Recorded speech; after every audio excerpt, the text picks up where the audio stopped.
কয়েকদিন আগেই কংগ্রেস নেতা অধীর রঞ্জন চৌধুরী উনি বললেন যে বিজেপি আর টিএমসি যুক্তি করে পৌরসভা চালাচ্ছে।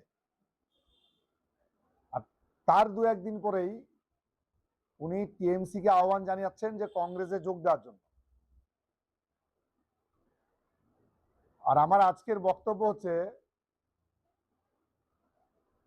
গোটা পশ্চিমবঙ্গে কংগ্রেস দুটো আসন পেয়েছে মুর্শিদাবাদে, গোটা পশ্চিমবাংলায় সিপিএম একটা আসন পেয়েছে মুর্শিদাবাদে, গোটা পশ্চিমবাংলায় হুমায়ুন কবির দুখানা আসন পেয়েছে মুর্শিদাবাদে, গোটা পশ্চিমবাংলায় যত বিরোধী দল সব মুর্শিদাবাদে।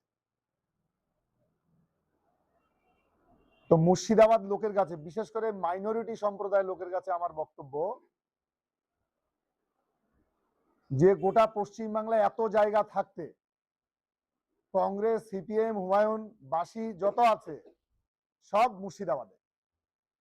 এইটা যতদিন মুর্শিদাবাদের লোক, বিশেষ করে মাইনরিটিরা না বুঝবে, ততদিন পর্যন্ত মুর্শিদাবাদের অগ্রগতি পিছিয়ে থাকবে। তার কারণ হচ্ছে, মুর্শিদাবাদের 70% মাইনরিটি বাস করে। গোটা পশ্চিমবঙ্গে বিজেপি সরকার হয়ে গেছে, ভারতবর্ষে সরকার হয়ে গেছে। মাইনরিটিরা কংগ্রেসের চক্করে পড়ে, টিএমসির চক্করে পড়ে, হুমায়ুন কবিরের চক্করে পড়ে তাদের কি অবস্থা তারা আশা করি নিশ্চিতভাবে ভালো ফিল করছেন।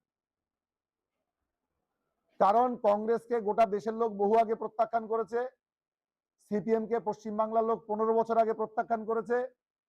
মমতা ব্যানার্জি একসময় ভেবেছিলেন মাইনরিটিরা সঙ্গে থাকলে ওনার অনেক কিছু হয়ে যাবে, কিন্তু মুর্শিদাবাদের মাইনরিটিরা বুঝিয়ে দিয়েছেন ওর সঙ্গে থাকলে মাইনরিটিদের উন্নতি হবে না, সেই জন্য তাদের সঙ্গ ত্যাগ করছেন মাইনরিটিরা। আর একইভাবে অধীর রঞ্জন চৌধুরী প্রত্যাখ্যাত হওয়ার পর অনেক কথা বলেছেন, এখন আবার আহ্বান জানাচ্ছেন কংগ্রেসে যাওয়ার জন্য টিএমসি দেরকে।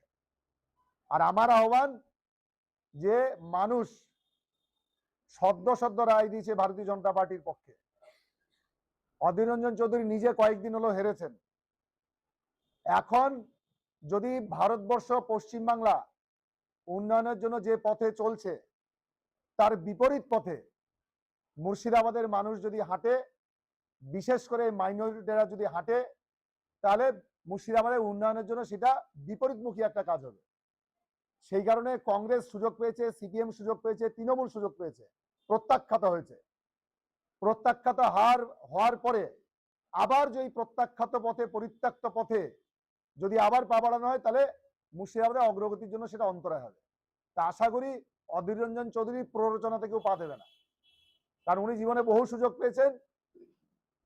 তার ফলে আর কেউ সেই পথে পা বাড়াবেন না। আমরা বলবো ধৈর্য রাখুন, সদ্য একটি সরকার এসেছে, আমরা সবার কথা ভাবছি এবং সবাইকে সঙ্গে নিয়ে পশ্চিমবাংলার উন্নতির সঙ্গে সঙ্গে মুর্শিদাবাদের উন্নতি যাতে হয় আমরা সেটাও ভাবছি। কোনো মতেই বিপথে পা বাড়াবেন না, বিপথে পা বাড়ালেই উন্নয়ন থমকাবে। কারণ মানুষ যাদেরকে প্রত্যাখ্যান করেছে তাদের এবং যাদেরকে গ্রহণ করেছে তাদের দুজনের দিকেই আরো কিছুদিন অপেক্ষা করা উচিত সবার, তারপর ডিসাইড করা উচিত। বলতেই পারেন তৃণমূলের সঙ্গে বিজেপির সেটিং সিপিএম আর কংগ্রেসের অনেক পুরনো সেটিং। সিপিএম আর কংগ্রেস সেটিং আর লুকোনো নেই, সেটা সবাই জেনে গেছে।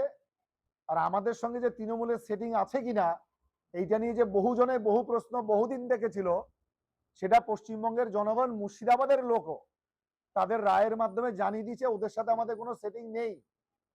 আর যদি সেটিংই থাকতো তাহলে মুর্শিদাবাদের মতো জায়গাতে গোটা পশ্চিমবঙ্গ জুড়ে ভারতীয় জনতা পার্টি তৃণমূলকে এই রকম করে পর্যদস্ত করতে পারতো না। এবার কি নির্বাচনী পরিণাম আসবার পর যেটা আপনি বললেন যে তৃণমূলের বিরুদ্ধে সেরকম করে স্টেপিং হচ্ছে না, তা আমাদের স্টেপিং ওরকম করে হয় না। কারোর উপর রাগ আছে তার বাড়িতে পুলিশ পাঠিয়ে দিলাম, সিবিআই পাঠিয়ে দিলাম, ইডি পাঠিয়ে দিলাম।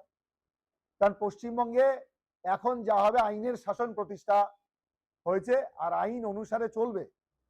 ঠিক সেই ভাবেই যখন যেখানে যার বাড়িতে পুলিশ, সিবিআই, ইডি যার দরকার ঠিক চলে যাবে। কেউ দাবি করেছে বলে চলে যাবে না। অধীর রঞ্জন চৌধুরী অনেকদিন ছিলেন, মমতা ব্যানার্জি নিজে ছিলেন, সিপিএমরাও তাদের সমর্থন দিয়ে কংগ্রেসকে ওখানে টিকিয়ে রেখেছিলেন, অনেক অনেক সুযোগ পেয়েছিলেন সিবিআই, ইডি লাগানোর, সিআইডি লাগানোর, কেউ কিছু করেননি। যেই নরেন্দ্র মোদী ওখান থেকে দিল্লি থেকে সরকার চালাচ্ছেন, এখান থেকে সিবিআই আসছে, ইডি আসছে, কোর্টের অর্ডার আসছে, তারা হচ্ছে সব বিজেপি করে দেবে, সব সিবিআই করে দেবে, ইডি করে দেবে, আর ওরা বসে বসে মজা দেখবে। এইরকম ভাবে হয় না। লক্ষ্মীর ভান্ডার, লক্ষ্মীর ভান্ডার আপনারা শুনেছেন, এখানে কয়েক লক্ষ লক্ষ্মীর ভান্ডারের জালিয়াতি হয়েছে। পুরুষ লক্ষ্মীর ভান্ডার পাচ্ছে, এমনকি বিধবা ভাতা পর্যন্ত পুরুষরা পাচ্ছে। তো এইরকম জালিয়াতি হওয়ার পরেও আমরা ইন্টেনশনালি আমরা কিছু করছি না, সেগুলো সংগ্রহের কাজ চলছে। আপনারা দেখেছেন জেলা পরিষদে ব্যাপক দুর্নীতি হয়েছে, ভাগীরথী মিল্কে প্রচুর দুর্নীতি হয়েছে, তাদের অডিট রিপোর্টে আছে। তারপরে এক্ষুনি তাদের বাড়িতে পুলিশ পাঠাতে পারি, এটা করতে পারি, ওটা অনেক কিছু করতে পারি, কিন্তু সেই রকম করে নয়। সমস্ত কিছু উচ্চ নেতৃত্বের, রাজ্য নেতৃত্বের, সংশ্লিষ্ট দপ্তরের নজরে আনছি আমরা। যখন যেভাবে তদন্তের স্বার্থে যাকে যেখানে প্রয়োজন হবে নিশ্চিতভাবে সেখানে পুলিশ যাবে এবং যেখানে দরকার হবে যাবে। এটা বহরমপুরে কয়েকটা ফ্ল্যাটের কাজ বন্ধ হয়ে গেছে, আমি নিজে এসডিওকে বলেছি তদন্ত করে দেখবার জন্য। এসডিও সাহেব তদন্ত করে যেখানে মনে করেছেন বন্ধ করে দিচ্ছেন। এবার আমার কোথাও ইচ্ছে হলো ওখানেই পুলিশ পাঠিয়ে দিলাম, এরকম করে আমাদের পার্টি চলবে না। যদি কোথাও আপনারা স্পেসিফিক বলতে পারেন নিশ্চিতভাবে আমরা প্রশাসনকে বলবো সেগুলো দেখার জন্য।